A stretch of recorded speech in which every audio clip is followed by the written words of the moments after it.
সকালের শুরুটা আমাদের দু স্বামী স্ত্রীর একসাথেই হয়। আসলে ও উঠে ফ্রেশ হয়, তার আগে আমার মোবাইলে অ্যালার্ম দেওয়া থাকে।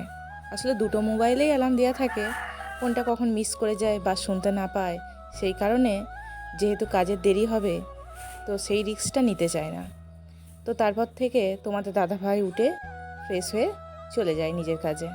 তারপর আমিও শুয়ে থেকে কি করব, আমিও ধীরে সুস্থে উঠে নিজের কাজে হাত দিই। আমরা যে খুব একটা কাজ পাগল মানুষ এমনটাও বলবো না। তবে হ্যাঁ, জীবনের যেটুকু প্রয়োজন বা যতটুকু চলার মতো প্রয়োজন সেটুকুই কাজ করতে পারি। আসলে চাহিদা বলতে সেরকম তো জীবনে নেই। তবে হ্যাঁ, মানুষ জীবনে পেতে তো সব কিছুই চায়, কিন্তু পাই কজন। তবে হ্যাঁ, আসলে বেশি যদি চাহিদা রাখি তাহলে তো বেশি কষ্ট পেতে হবে সেই জিনিসটা না পেলে।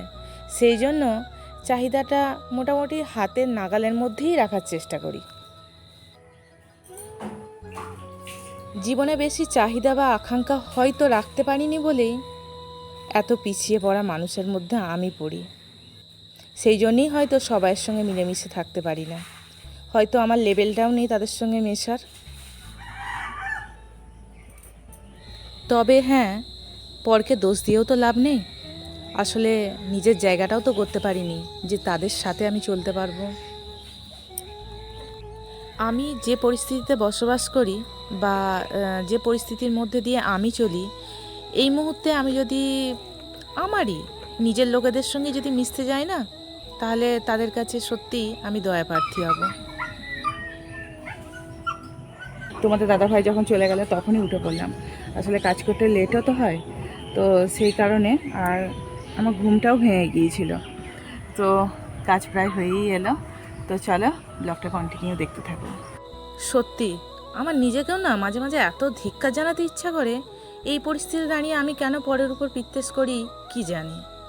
পর কি আমায় খেতে দিয়ে যাচ্ছে এখানে, না আমার সংসারটা চালিয়ে দিয়ে যাচ্ছে?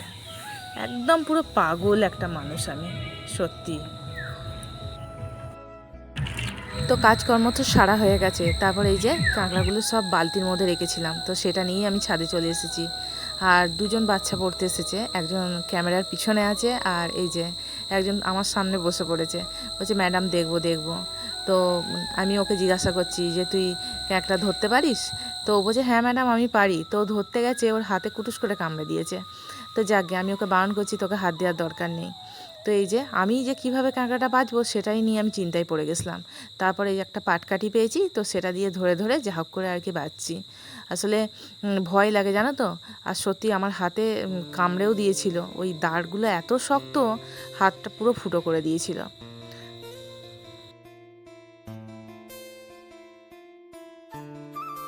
কাঁকড়া খেতে এত ভালো লাগে, আমি এত চারিদিকে খুঁজছিলাম, ওই যে যারা সবাই মাছ ফাছ ধরছিল যে কাঁকড়া পাচ্ছে কি কিনবো বলে, কিন্তু গ্রামে ঘরেও আজকাল ভালো কাঁকড়া পাওয়া যায় না।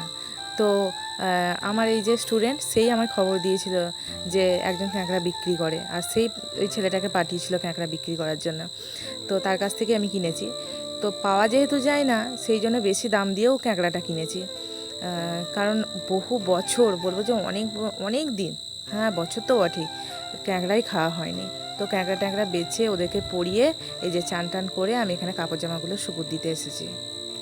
আর বন্ধুরা, আজকে কি পরিমাণে গরম রেখেছিল, সারা দিন খুব কষ্ট গেছে।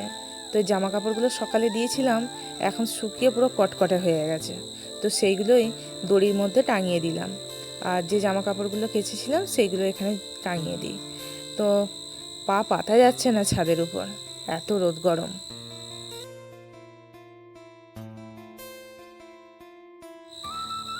অনেক দিন ধরে শুকনো কাঠগুলোও তো পড়ে আছে, এগুলোও তো ব্যবস্থা করতে হবে। তো সেই কারণে আজকে এই বাইরের দিকে ভাত বসিয়েছি, এখানেই আজকে রান্নাবান্নাটা সারবো।